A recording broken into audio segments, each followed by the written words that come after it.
राजस्थान प्रदेश के सभी विद्यार्थियों का हार्दिक स्वागत, हार्दिक अभिनंदन। प्रिय विद्यार्थियों, साहित्य क्लासेस में आज हम पढ़ेंगे हिंदी अनिवार्य का पाठ 14 ठेले पर हिमालय, जो कि धर्मवीर भारती द्वारा लिखा हुआ है। और धर्मवीर भारती जो कि 1926 से लेकर के 1997 तक जिन्होंने अपनी कलम से इस भारतीय साहित्य को और हिंदी साहित्य को सिंचित किया, उनका एक बहुत अच्छा निबंध है ठेले पर हिमालय। इस निबंध को आप पढ़ेंगे तो आप ये देखेंगे कि वास्तव में निबंध की उनकी जो कला थी वो कितनी परिष्कृत थी। आप सभी विद्यार्थियों की सुविधा के लिए 9610208295 पर आपके लिए व्हाट्सएप ग्रुप का निर्माण किया गया है। व्हाट्सएप ग्रुप जो है वो गर्ल्स और बॉयज दोनों के लिए अलग अलग बनाया गया है, जिसमें बॉयज के लिए अलग है, गर्ल्स के लिए अलग है। और भी बहुत सारे जो पाठ हैं या एग्जाम से संबंधित जो मटेरियल है वो व्हाट्सएप ग्रुप पर आते रहते हैं, तो इसलिए आप इस चैनल को अवश्य ही सब्सक्राइब कर लें और ग्रुप में जुड़ जाएं। सब्सक्राइब करके ग्रुप में जुड़ जाएं ताकि समय समय पर जो एग्जाम से संबंधित मटेरियल डाला जाता है वो आपको तुरंत प्राप्त हो जाए। आज हम जो पढ़ेंगे धर्मवीर भारती, सबसे पहली बात तो लेखक परिचय, जिसके बारे में मैंने आपको पहले ही बता दिया था और भी बता रहा हूं कि 4 अंकों का लेखक परिचय आपके आया करता है, जिसमें से कवि परिचय हो सकता है या लेखक परिचय हो सकता है। इस पाठ का केंद्रीय भाव आपको याद होना बहुत आवश्यक है, और केंद्रीय भाव का अर्थ है कि केंद्रीय भाव जिसे याद है तो इसका मतलब है कि वह कोई भी प्रश्न का उत्तर आराम से दे सकता है। एक इंपॉर्टेंट बात बनती है, पाठ के बीच में से जो मुख्य प्रश्न बनते हैं, अर्थात पाठ के बीच में जो विशेष पंक्तियां आई हुई होती है, अर्थात विशेष जो लाइनें आई हुई होती है, विशेष पंक्तियों का आशय क्या है और उन पंक्तियों से संबंधित यदि कोई सवाल बनता है तो वो मैं आपको अंडरलाइन करवाऊंगा। वहां आप अंडरलाइन करके और उसे उतार ले। जब अगला वीडियो होगा तो उनमें उन पंक्तियों को शामिल करते हुए प्रश्नोत्तर का निर्माण करके और उनका निराकरण भी किया जाएगा, उनके उत्तर भी प्रदर्शित किए जाएंगे। परीक्षा के लिए मुख्य प्रश्न कौन कौन से बनते हैं वो इस पाठ में क्या क्या है, तो देखिए 4 तो ये हैं। इसके अलावा पाठ का जो विस्तृत अध्ययन है, अर्थात पाठ का जो विश्लेषण है, वो भी आप अच्छी तरह से सुन पाएंगे। पाठ का विश्लेषण का अर्थ है कि जब आप पाठ को एक बार सुन लेंगे अपनी आंखों के सामने, एक बार 2 बार, यानी मैं ये कहता हूं कि जब 2 बार एक पाठ को आप सुन लेते हैं तो वो पाठ आपको कंप्लीटली याद हो जाता है। किताब में पढ़ते वक्त और इसमें थोड़ा अंतर यह भी हो जाता है कि इसमें पाठ जल्दी क्लियर हो जाता है। यानी एक पाठ जिसको आप पढ़ते पढ़ते 1 घंटा लगाएंगे, वही पाठ आपके आधा घंटा में यानी 30 मिनट या 30-35 मिनट में आपके पाठ हो जाएगा, और 1 घंटे में तो आप पाठ को 2 बार सुन पाएंगे। और जब 2 बार आप इस पाठ को सुन लेंगे तो मुख्य रूप बात यह होगी कि आपको वो पाठ अच्छी तरह से याद हो जाएगा। तो आप निश्चिंत होकर के और मनोयोग पूर्वक उस पाठ को सुने, और पाठ के साथ साथ यदि चलना चाहते हैं तो आप अपने मोबाइल की स्क्रीन को इस प्रकार कर लीजिए और फिर देखिए कि कितना आनंद आता है आपको पाठ पढ़ने में। बीच बीच में मैं बहुत अच्छे संवाद भी आपको बताऊंगा, बहुत अच्छी अच्छी बातें भी आपको बताऊंगा, तो आप सुनते जाएं। और हम सबसे पहले चलते हैं अपने पाठ की तरफ। पाठ में सबसे पहले होता है लेखक का परिचय, और वो लेखक का परिचय ठेले पर हिमालय जो कि धर्मवीर भारती का लिखा हुआ है। और धर्मवीर भारती जो 1926 से 1997 तक वर्तमान थे, तो उनके लिए उनका परिचय इस प्रकार होगा कि धर्मवीर भारती का जन्म अतार सुइया इलाहाबाद में हुआ था। बहुमुखी प्रतिभा के धनी थे। उन्होंने काव्य, उपन्यास, नाटक, कहानी, निबंध, आलोचना सभी विधाओं में सृजन किया है, सभी विधाओं में लिखा है, सारी विधाओं अर्थात हिंदी साहित्य को सींचा है। साप्ताहिक पत्रिका धर्मयुग का संपादन कर वे काफी लोकप्रिय हुए। देखिए आगे की परीक्षाओं में भी ये बहुत अच्छी बात बनती है। आगे जब आप कोई परीक्षा देने के लिए जाएंगे तो उसमें भी आपको पूछा जा सकता है कि धर्मयुग पत्रिका का संपादन किसने किया? धर्मवीर भारती ने। इससे पूर्व भारती इलाहाबाद विश्वविद्यालय में हिंदी के प्राध्यापक और कुछ समय तक साप्ताहिक संगम के संपादक भी रह चुके थे। साप्ताहिक संगम जो है वो एक पत्रिका है और साप्ताहिक संगम के अखबार के भी संपादक रहे हैं। इलाहाबाद विश्वविद्यालय में इन्होंने लेक्चरर की जो पद है उसे सुशोभित किया। उनकी रचनाओं में मध्यम वर्ग के जीवन संघर्ष, भारतीय संस्कृति के स्वर्णिम मूल्य तथा लोक जीवन की सजीव झांकी मिलती है। लोक जीवन की सजीव झांकी का अर्थ क्या है? सजीव झांकी का अर्थ है कि जब हम आप लोक जीवन के बारे में इनकी लिखी हुई बात को पढ़ेंगे तो आप ये सोचेंगे कि हम उसी जमाने में जी रहे हैं, अर्थात जिस गांव का ये वर्णन कर रहा है हम उसी गांव के वासी हो गए हैं, अर्थात हम आंखों देखा हाल पढ़ रहे हैं। उनकी मुख्य रचनाओं में है गुनाहों का देवता, सूरज का सातवां घोड़ा, 11 सपनों का देश जो कि एक उपन्यास है, ठंडा लोहा, 7 गीत वर्ष, कनुप्रिया यह भी बहुत एक अच्छा काव्य है, सपना अभी भी, वह आद्यंत, आद्यंत मतलब आदि से अंत तक ये काव्य है, मुर्दों का गांव, स्वर्ग और पृथ्वी, चांद और टूटे हुए लोग, बंद गली का आखिरी मकान ये कहानी संग्रह है। बंद गली का आखिरी मकान कहानी संग्रह है। अंधा युग एक पद्य नाटक है। ठेले पर हिमालय, कहनी अनकहनी व पसंती ये इनके निबंध संग्रह हैं। कहनी अनकहनी और पसंती ये इनके निबंध संग्रह जो प्रमुख है।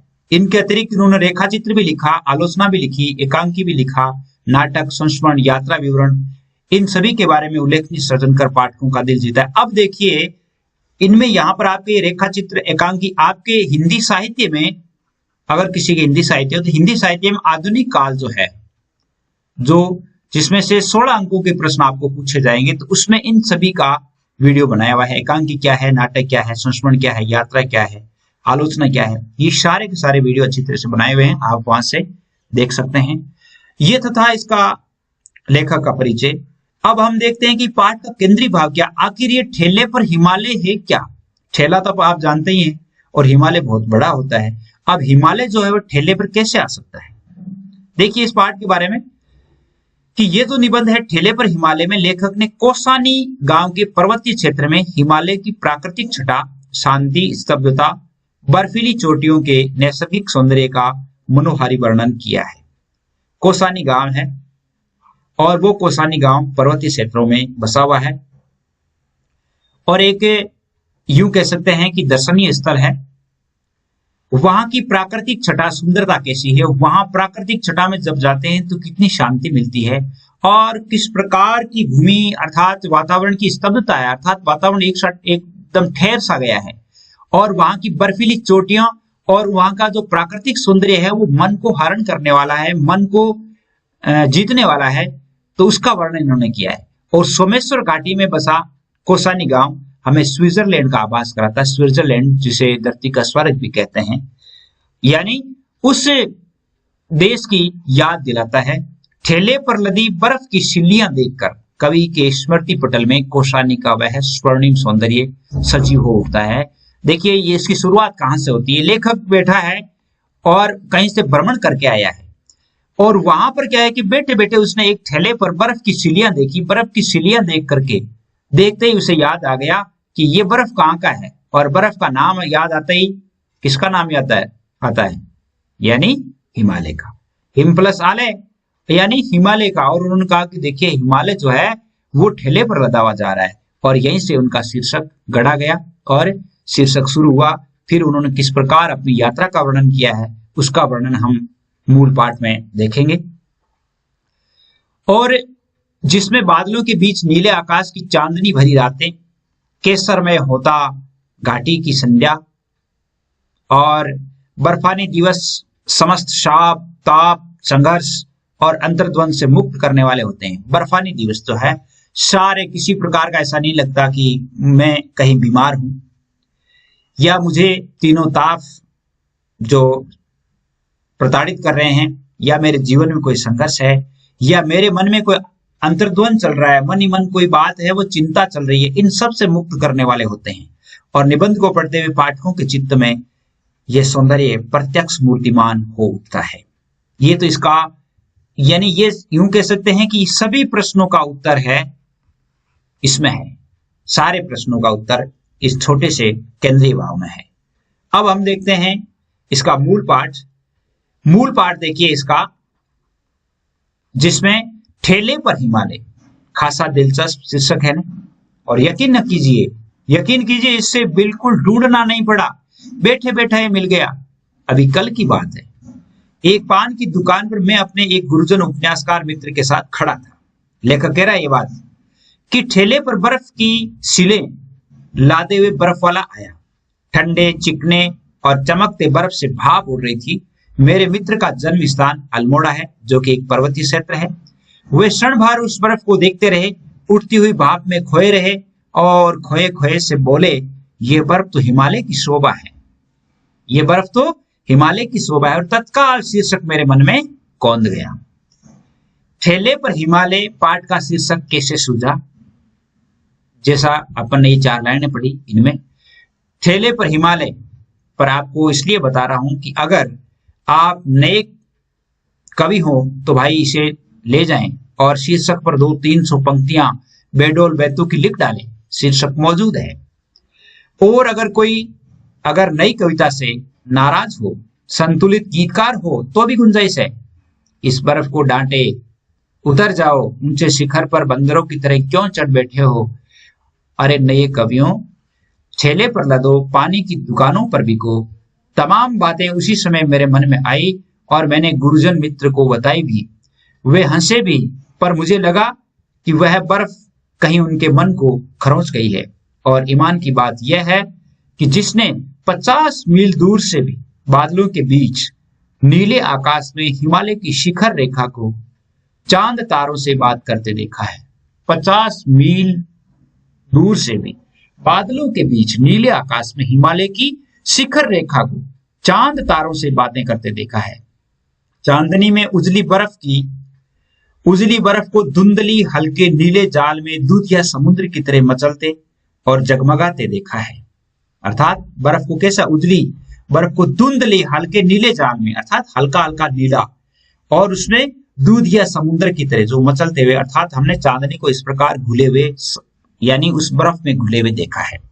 उसके मन पर हिमालय की बर्फ एक रेखा खरोंच छोड़ जाती है, हर बार याद आने पर पिरा उठती है। मैं जानता हूं, क्योंकि वह बर्फ मैंने भी देखी है। तो सच तो यह है कि सिर्फ बर्फ को बहुत निकट से देख पाने के लिए हम लोग कौसानी गए थे। अब इनका जाने का उद्देश्य, कौसानी की यात्रा करने का उद्देश्य क्या था? बर्फ को निकट से देखना। नैनीताल से रानीखेत, रानीखेत से मझगाली के भयानक मोड़ों को पार करते हुए कोसी, और कोसी से एक सड़क अल्मोड़ा चली जाती है। देखिए कैसे आए ये कौसानी, कैसे आए? नैनीताल से रानीखेत आए, रानीखेत से मझगाली तक आ गए, और मझगाली से कोसी आए, और कोसी से वो अल्मोड़ा। और अल्मोड़ा में क्या होता है, कोसी से एक सड़क तो अल्मोड़ा जाती है और दूसरी सड़क है वो कौसानी जाती है। कितना कष्टप्रद है, कितना सूखा और कितना कुरूप है वह रास्ता। पानी का नाम ही नहीं, निशान नहीं, सूखे भूरे पहाड़, हरियाली का नाम नहीं। ढालों को काट कर बनाए हुए टेढ़े हुए रास्ते पर अल्मोड़े का एक नौसिखिया और लापरवाह ड्राइवर, जिसने बस के तमाम मुसाफिरों की ऐसी हालत कर दी कि जब हम कोसी पहुंचे तो सभी के चेहरे पीले पड़ चुके थे। अर्थात वहां का जो घाटियों की जो मोड़ें थी, घाटियों में जब वो चल रहे थे तो पहली बात तो डर लग रहा था टेढ़ी मेढ़ी घाटियों में यानी बस कहीं गिर ना जाए, और दूसरी बात कि वहां पर भयंकर सूखा था और वहां पर हरियाली भी नहीं थी। तो इस प्रकार मुसाफिर वो बहुत अधिक परेशान हो गए थे। और कौसानी जाने वाले सिर्फ हम 2 थे, वहां उतर गए। बाकी बस कहां चली गई? अल्मोड़ा चली गई। सामने के एक टीन के शेड में काठ की बेंच पर बैठकर हम वक्त काटते रहे। सामने टीन का शेड था, अर्थात जिसको हम कह सकते हैं कोई ढाबा, और ढाबे के बाहर वो बैठ करके और समय व्यतीत कर रहे थे। तबीयत सुस्त थी, मौसम में उमस थी। 2 घंटे बाद दूसरी लोरी आकर रुकी, दूसरी कोई बस आई, और जब उसमें से प्रसन्न बद ने शुक्ल जी को उतरते देखा तो हम लोगों की जान में जान आई। वो कहां मिले? यानी कौसानी में, जब वो अल्मोड़ा से पहले जब वो कौसानी आए, कौसानी में जब उतरे थे तो वो कहां मिले थे उनको? शुक्ल जी, रामचंद्र शुक्ल जी कहां मिले थे इनको? शुक्ल जी मिले थे इनको कौसानी में। शुक्ल जी जैसा सफर का साथी पिछले जन्म के पुण्यों से मिलता है। पिछले जन्म के पुण्य से ही मिलता है। उन्होंने हमें कोसानी आने का उत्साह दिलाया था और खुद तो कभी उनके चेहरे पर थकान या सुस्ती दिखी नहीं, पर उन्हें देखते ही हमारी भी सारी थकान काफूर हो जाया करती थी, इतने वो अच्छे थे। पर शुक्ल जी के साथ ये नई मूर्ति कौन है? लंबा दुबला पतला शरीर, सांवला चेहरा, एमिला जोला सी दाढ़ी, ढीला ढाला पतलून, कंधे पर पड़ी हुई ऊनी जर्किन यानी जर्किन कंबल, और बगल में लटकता हुआ जाने थर्मस या कैमरा, बायनाकुलर यानी दूरबीन, बायनाकुलर का अर्थ होता है दूरबीन, और खासी अटपटी चाल थी बाबू साहब की। ये पतला दुबला मुझ जैसा सिंकिया शरीर और उस पर आपका झूमते हुए आना मेरे चेहरे पर निरंतर घनी होती हुई उत्सुकता को ताड़कर शुक्ल जी ने कहा, हमारे शहर के मशहूर चित्रकार सेन। कौन है ये? मशहूर चित्रकार सेन थे। अकादमी ने इनकी कृतियों पर पुरस्कार मिला है और उसी रुपए से घूमकर छुट्टियां बिता रहे हैं। जो सेन साहब है मशहूर चित्रकार थे और जब उन्हें पुरस्कार मिला था उन पुरस्कारों से वो छुट्टियां बिता रहे थे, अर्थात घूमने आए थे। थोड़ी ही देर में हम लोगों के साथ सेन जी घुल मिल गए। कितना मीठा था हृदय से वे, और वैसे उनके करतब आगे चलकर देखने में आए। कोसी से बस चली तो रास्ते का सारा दृश्य बदल गया। सुडोल पत्थरों पर कलकल करती हुई कोसी, कोसी नदी, यहाँ पर कोसी क्या है? नदी। किनारे के छोटे छोटे सुंदर गांव और हरे मखमली खेत। कितनी सुंदर है सोमेश्वर घाटी, हरी भरी, एक के बाद एक बस स्टेशन पड़ते थे, अर्थात कम दूरी पर गांव थे। छोटे छोटे पहाड़ी डाक खाने, चाय की दुकानें और कभी कभी कोसी या उसमें गिरने वाले नदी नालों पर बने हुए पुल। कहीं कहीं पर सड़क निर्जन चीड़ के जंगलों से गुजरती थी। सड़क जो है वो इतने जहां वहां पर वन थे, वन ही वन, और उन वन में से होकर के गुजरती थी। टेढ़ी मेढ़ी ऊपर नीचे रेंगती हुई कंकरीली पीठ वाले अजगर सी सड़क पर धीरे धीरे बस चल रही थी, अर्थात इसका अर्थ है कि वहां पर पक्की डामर रोड नहीं थी। रास्ता सुहावना था और उस पर थकावट के बाद उसका सुहावनापन हमें भी तंद्रालस बना रहा था, हमें भी आलस्य आ रहा था। पर जो जो बस आगे बढ़ रही थी हमारे मन में एक अजीब सी निराशा छाती जा रही थी। आगे बढ़ते बढ़ते ही फिर भी निराशा छा रही थी। क्यों? अब तो हम लोग कोसानी के नजदीक है। कोसानी और कोसी से हम 18 मील चले आए, 18 मील चल करके और कोसानी के नजदीक है। कोसानी सिर्फ हमसे 6 मील दूर है, पर कहां गया वह अतुलित सौंदर्य और वह जादू? कोसानी के बारे में जो सुना था वो नजर नहीं आ रहा था। आते समय मेरे एक सहयोगी ने कहा था कि कश्मीर के मुकाबले में उन्हें कोसानी ने अधिक मोहा है, यानी कश्मीर के मुकाबले कोसानी से अधिक मोह है।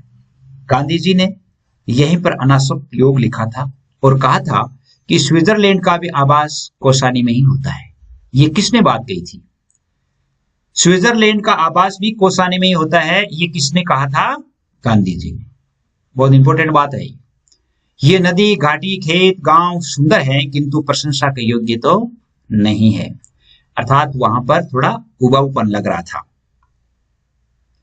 हम कभी कभी अपना संशय शुक्ल जी से व्यक्त करने लगे और जो जो कोसानी नजदीक आता गया त्यों त्यों अधैर्य, फिर असंतोष और अंत में तो क्षोभ हमारे चेहरे पर झलक आया। अर्थात कोसानी के जो नजदीक आए तो उनका धीरज टूट गया, फिर उन्हें संतोष नहीं हुआ, अर्थात जिस सुंदरता को वो सुनकर आए थे वो सुंदरता उन्हें वहां नहीं मिली, और अंत में और निराशा जो है उनके चेहरे पर झलकने लगी। शुक्ल जी की क्या प्रतिक्रिया थी हमारी इन भावनाओं पर स्पष्ट नहीं हो पाया, क्योंकि वे बिल्कुल चुप थे। सहसा बस ने एक बहुत लंबा मोड़ लिया और ढाल पर चढ़ने लगी। सोमेश्वर की घाटी के उत्तर में जो ऊंची पर्वतमाला है उस पर बिल्कुल शिखर पर कोसानी बसा हुआ है। सोमेश्वर घाटी के उत्तर में ऊंची एक पर्वतमाला है। कोसानी कहाँ बसा हुआ है, यानी कोसानी कैसा है, इसका वर्णन कीजिए। तो कहाँ है वो? यानी सोमेश्वर घाटी के उत्तर में जो एक पर्वतमाला है उसके ऊपर शिखर पर, अर्थात उस चोटी पर कोसानी गांव बसा हुआ है। कोसानी से दूसरी ओर फिर ढाल शुरू हो जाती है। और कौसानी के अड्डे पर जाकर बस रुकी। छोटा सा बिल्कुल उजड़ा सा गांव और बर्फ का तो कहीं नाम ही नहीं, कोई निशान नहीं। बिल्कुल ठगे गए हम लोग, कितना खिन्न था मैं।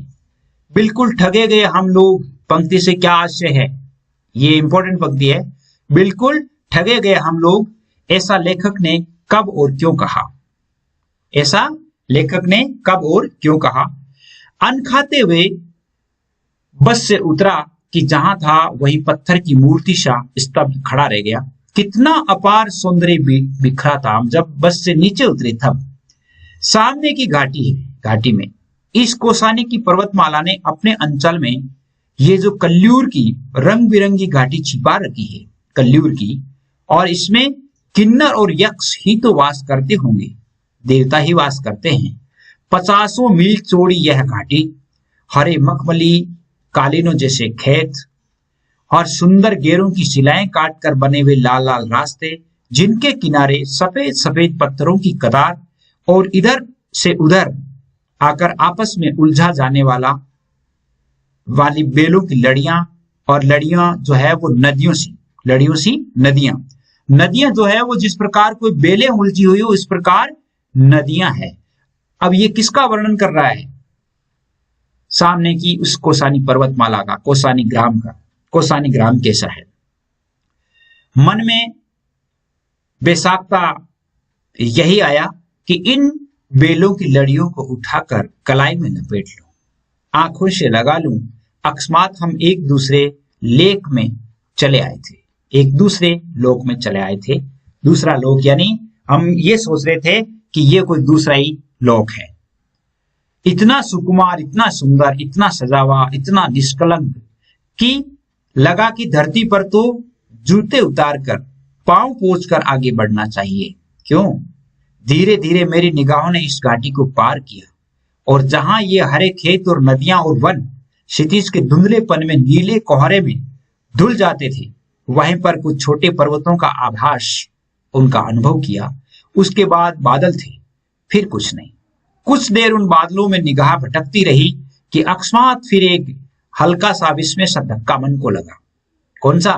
इन धीरे धीरे खिसकते हुए बादलों में ये कौन सी चीज जो अटल है, अर्थात ये छोटा सा बादल के टुकड़े सा और अजब रंग है इसका, न सफेद न रुपला न नीला, पर तीनों का आभास देता हुआ ये क्या है? बर्फ तो नहीं है, अर्थात उसमें बिल्कुल सफेद भी नहीं दिखता है, अलग अलग रंगों में, सफेद भी नहीं है, रुपला भी नहीं है, हल्का नीला भी नहीं है, तीनों रंगों का मिश्रण था उसमें। तो उनका ये बर्फ तो नहीं है। हाँ जी, बर्फ नहीं है तो क्या है? अकस्मात बिजली सा यह विचार मन में कौंधा कि इसी घाटी के पार उस नगाधिराज पर्वत सम्राट हिमालय है। फिर तुरंत उन्होंने कहा, देखा कि ये घाटी के पार जिसे हम देख रहे हैं वो क्या था?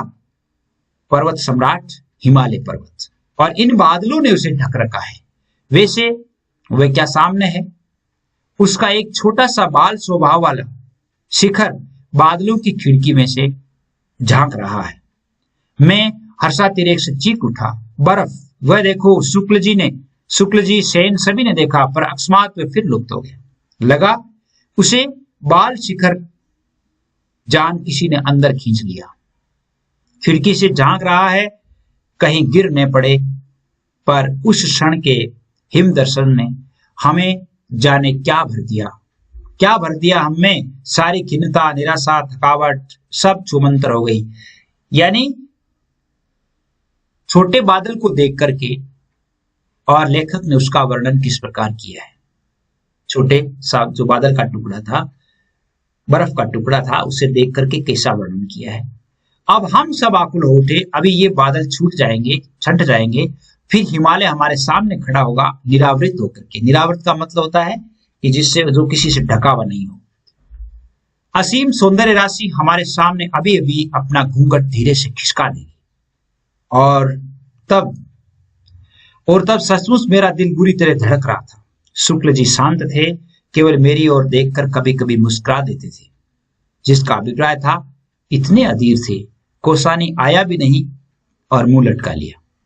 यानी उन्होंने कहा कि भाई पहले जब वो बात कर रहे थे तो कौसानी आया ही नहीं था और उन्होंने मुंह कैसे लटका लिया था।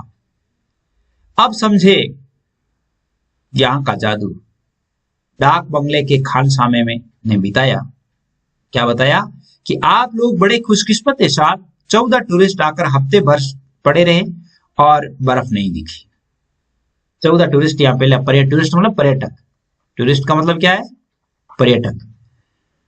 आज तो आपके आते ही आसार खुलने के हो सामान मतलब रख दिया गया है, पर सभी बिना चाय पिए सामने के बरामदे में बैठे रहे और एक टक सामने देखते रहे। बादल धीरे धीरे नीचे उतर रहे थे और एक एक कर नए नए शिखरों की हिम रेखाएं अनावृत हो रही थी। नए शिखरों, शिखर मतलब चोटी, बात पर्वतों की जो चोटियां थी वो अनावृत हो रही थी, मतलब उगड़ रही थी। बादलों से जो ढकी हुई थी, तो बादल जब नीचे खिसक रहे थे तो वो चोटियां एकदम उगाड़ी हो रही थी। और फिर सब खुल गया। बाईं ओर से शुरू होकर दाईं ओर गहरे शून्य में फंसती जाती हुई हिम शिखरों की उबड़ खाबड़ रहस्यमयी रोमांचक श्रृंखला। हमारे मन में उस समय क्या भावनाएं उतरी थी, यह अगर बता पाता तो यह खरोंच, ये पीर ही क्यों रह गई होती। अर्थात कि हम उस सौंदर्य का वर्णन नहीं कर पाते, सिर्फ एक धुंधला सा संवेदना इसका अवश्य था कि जैसे बर्फ की सिल के सामने खड़े होने पर मुंह पर ठंडी ठंडी भाप लगती है, वैसे ही हिमालय की शीतलता माथे को छू रही है। अर्थात जब हम सर्दी में बाहर निकलते हैं तो हमें सर्दी की शीतलता महसूस होती है, उसी प्रकार ये कह रहे हैं कि हमारे माथे को शीतल कर रही थी। सारे अंतर्द्वंद, सारे ताप जैसे नष्ट हो रहे हैं। क्यों पुराने साधकों ने दैहिक, दैविक और भौतिक कष्टों को ताप कहा था। ताप तीन होते हैं, अर्थात तीन दुख हम कह सकते हैं, दैहिक दुख, दैविक दुख और भौतिक। और उसे शमित करने के लिए, शमित को शांत करने के लिए वे क्यों हिमालय जाते थे। तीनों तापों को, त्रिताप से मुक्त होने के लिए जो हमारे ऋषि मुनि हुआ करते थे वो यहाँ पर हिमालय में क्यों आते थे, क्योंकि यहाँ का जो वातावरण था वो इतना सुंदर था। इस वातावरण में सारे अंतर्द्वंद, सारे ताप नष्ट हो जाते थे। और यह पहली बार मेरी समझ में आ रहा था। अकस्मात एक दूसरा तथ्य मेरे मन के क्षितिज पर उदित हुआ। दूसरी बात आई, कितनी कितनी पुरानी है यह हिमराशि, अर्थात ये बर्फ का जो ढेर है, ये बर्फ का जो जमावड़ा है, ये कितना पुराना है। जाने किस आदिम काल से ये शाश्वत अविनाशी हिम इन शिखरों पर जमा हुआ है। कुछ विदेशियों ने इसलिए हिमालय की इस बर्फ को कहा है चिरंतन हिम, अर्थात एटर्नल स्नो, स्नो एंड बर्फ एटर्नल, चिरंतन अर्थात आदिम युगेन। सूरज ढल रहा था, सुदूर शिखरों पर दर्रे, ग्लेशियर, ढाल, घाटियों का क्षीण आभास मिलने लगा था। आतंकित मन से मैंने ये सोचा कि पता नहीं इन सभी या इन पर कभी मनुष्य के चरण पड़े भी हों या नहीं। अनंत काल से इन सूने बर्फ के दर्रों में सिर्फ बर्फ के अंधड़ हू करते हुए बहते रहे हैं।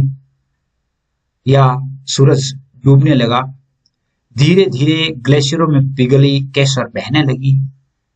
ग्लेशियरों में पिघली केसर बहने लगी, अर्थात जो बर्फ है वो बहने लग गई।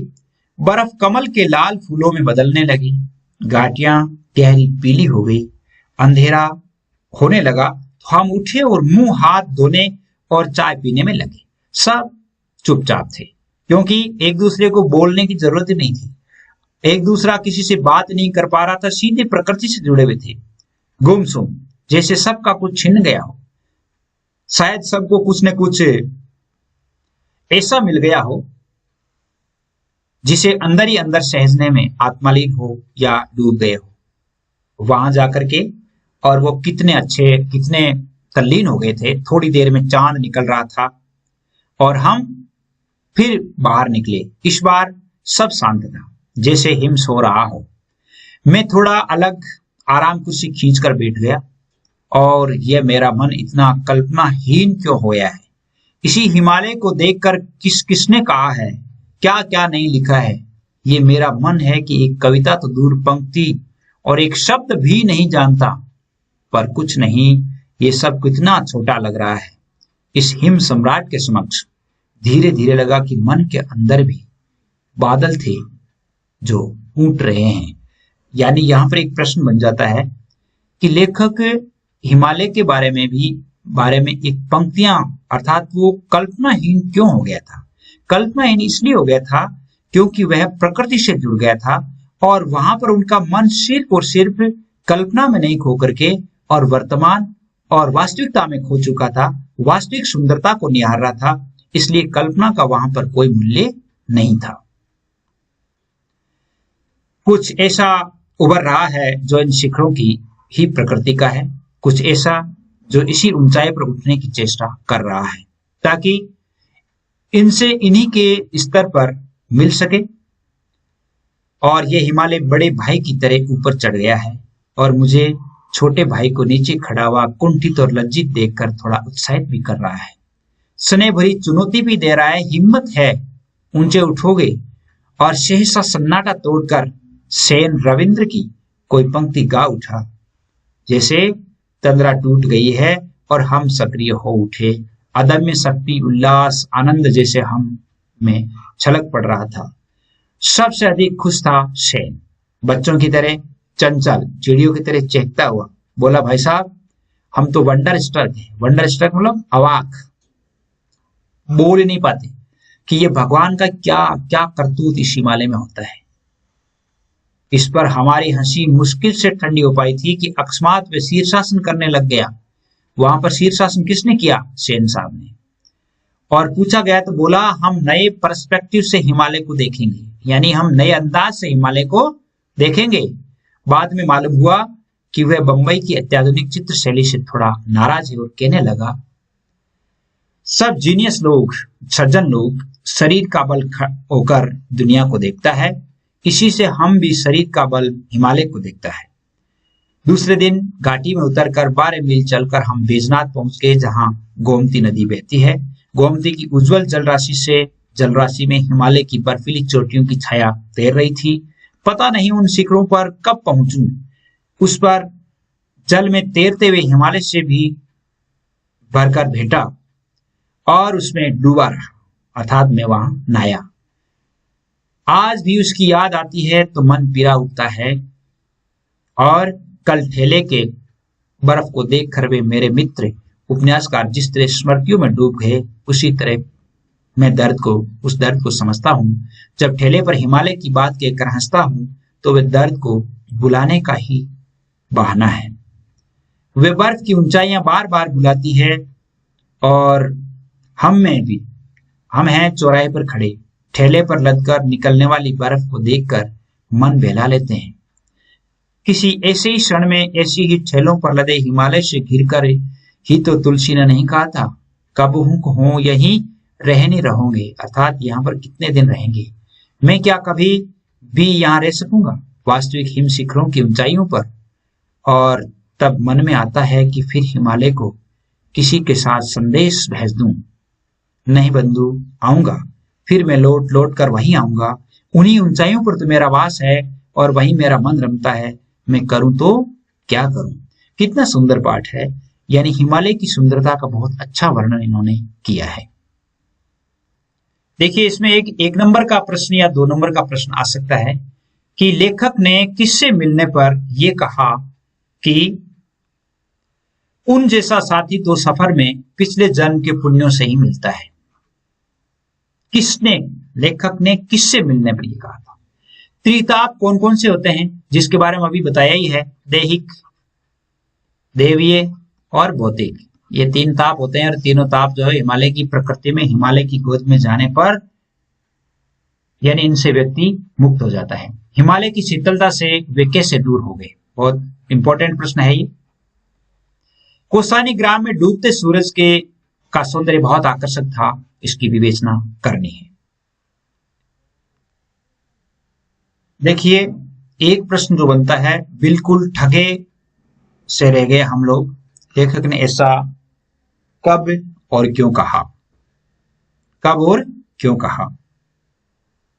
पाठ में जो महत्वपूर्ण प्रश्न थे वो आपके समझ में आ गए होंगे। पाठ को जब आप पढ़ेंगे तो मैं ये समझता हूं कि इस पाठ में से ऐसा कोई प्रश्न नहीं होगा जिसका उत्तर आप नहीं दे पाएंगे। बस बात यह है कि आज इस पाठ को आप कम से कम 2-3 बार जरूर देख लें, ताकि पाठ है वो एकदम अच्छी तरह से याद हो जाए और आप अच्छी तरह से लिख सकेंगे। एक बात और ध्यान में रखना कि आप जो भी प्रश्न लिखते हो अपनी भाषा में लिखा करो। अपनी भाषा में रटने की बजाय अपनी भाषा में लिखने का प्रयास करें। अपनी भाषा में लिखे हुए प्रश्नों के जो जवाब होते हैं उनके जो अंक है वो ज्यादा मिलते हैं। उम्मीद करता हूं आपके लिए सहायक सिद्ध होगा। जय हिंद, जय भारत।